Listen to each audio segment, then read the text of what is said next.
ang tatlong mga pandigmang helicopters ng Pilipinas ating kilalanin sa videong ito. Ang mga ito nga po mga idol ang ginagamit ng Philippine Air Force sa kanilang mga iba't ibang misyon. Yan ang pag-uusapan natin, pero bago yan, kung bago ka lang sa aking channel, huwag mong kalimutang mag-like, subscribe at i-hit mo na rin ang notification bell button para lagi kang updated sa mga bagong videos natin.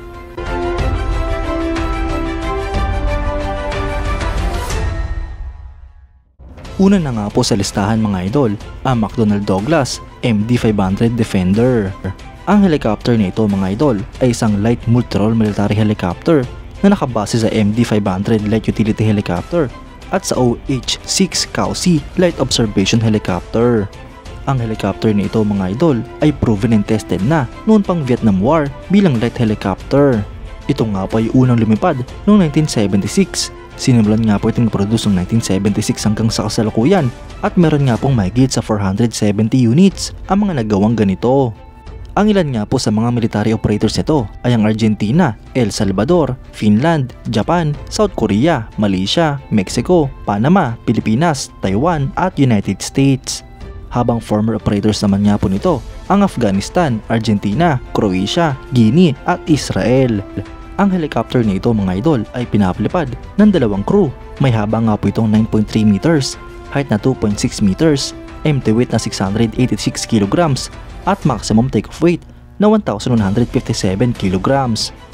Para naman sa power plant mga idol ay meron nga pong isang Allison Model 250 C20B turboshaft engine.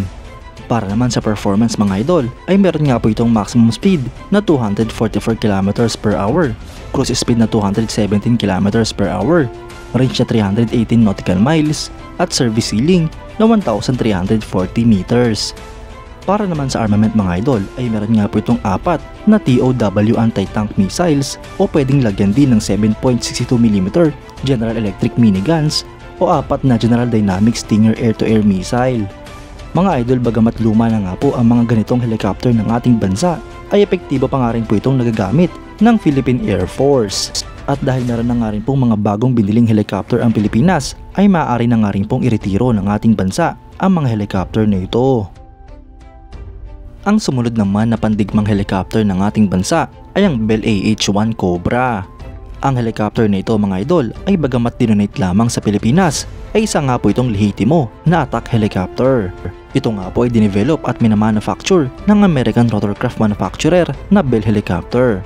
Ito nga po ay miyembro ng prolific UE family at tinatawag na AH-1 o mas kilala sa tawag na UE Cobra.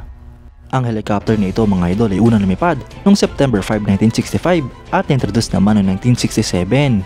Nagretiro nga po ito sa US Army noong 2001. Sinimulan nga po itong i-produce noong 1967 hanggang 2019 at meron nga pong mahigit sa 1,100 units ang mga nagawang ganito. Ang mga military operators ito mga idol ay ang Bahrain, Japan, Jordan, Kenya, Pakistan, Pilipinas at South Korea. Habang former operators naman ito ang Israel, Spain, Thailand, Turkey at United States. Ang Cobra helicopter mga idol ay pinapalipad ng dalawang crew, isang piloto at isang co-pilot o gunner. Ito nga po ay may habang 16 meters, width na 3.15 meters at height na 4.11 meters. Ito nga rin po ay may empty weight na 2,635 kilograms at maximum takeoff weight na 4,309 kilograms. Para naman sa power plant mga idol ay meron nga po itong isang Lycoming T-53L 13 turboshaft engine. Ang maximum speed nito mga idol ay 270 km per hour at may range na 310 nautical miles. Sa armament naman ay meron nga po itong dalawang multi-barrel miniguns at pwede ring lagyan ng mga 70mm rockets.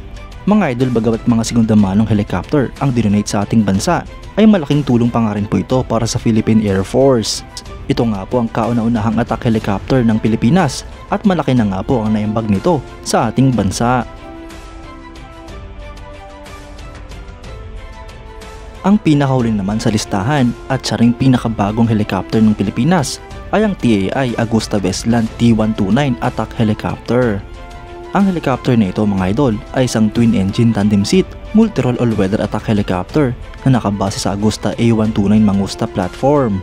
Ito nga po ay dinevelop ng Turkish Aerospace Industries, kapartner ang Leonardo. Ang helicopter na ito mga idol ay dinisenyo para sa armed reconnaissance at attack missions sa hot and high environments at rough geography sa both day and night conditions. Ang helicopter na ito mga idol ay unang lumipad noong September 28, 2009 at nintroduce naman noong 2014. Sinimulan nga po itong i-produce noong 2009 hanggang sa kasalukuyan at meron na nga pong mahigit sa 70 units ang mga nagawang ganito. Sa kasalukuyan ay tanging Pilipinas, Nigeria at Turkey lamang ang may ganitong klaseng helicopter sa buong mundo. Ang T-129 attack mga idol ay pinapalipad ng dalawang crew. May haba nga po itong 14.54 meters, height na 3.4 meters, maximum take-off weight na 5,056 kilograms at power plant na dalawang LH-Tech CTS 804A turboshaft engines. Sa performance naman mga idol ay meron nga po itong maximum speed na 281 km per hour, range na 537 km, ferry range na 1,000 km at endurance na 3 hours. Sa armament naman mga idol ay meron nga po itong isang M197 20x102mm 3-barrel rotary cannon na may 500 rounds. Meron nga din po itong total na 4 na hardpoints na pwedeng lagyan ng mga rockets at missiles. Ilang halimbawa na nga po dyan ang Hydra 70mm rockets at CRB-7 na mga rockets. Gayun din ang mga anti-tank guided missiles, Sirit 70mm guided missile at mga air-to-air Stinger. Mga idol, ayon nga po sa mga reports ay pinaplano pang dagdagan ng Pilipinas ang mga T-129 attack helicopters ng ating bansa. Malaking tulong nga po ito mga idol upang mas lumakas pa ang puwersa ng ating bansa at mas palakihin ang fleet ng mga attack helicopters ng Philippine Air Force. Kayo mga idol, anong masasabi nyo? Comment down below for your thoughts and opinions. At yan nga lang po ang pag-uusapan natin ngayon mga idol. Maraming salamat sa panonood. Huwag nyo rin kalimutang mag-like at subscribe bilang suporta sa ating channel. Mabuhay kayo mga idol!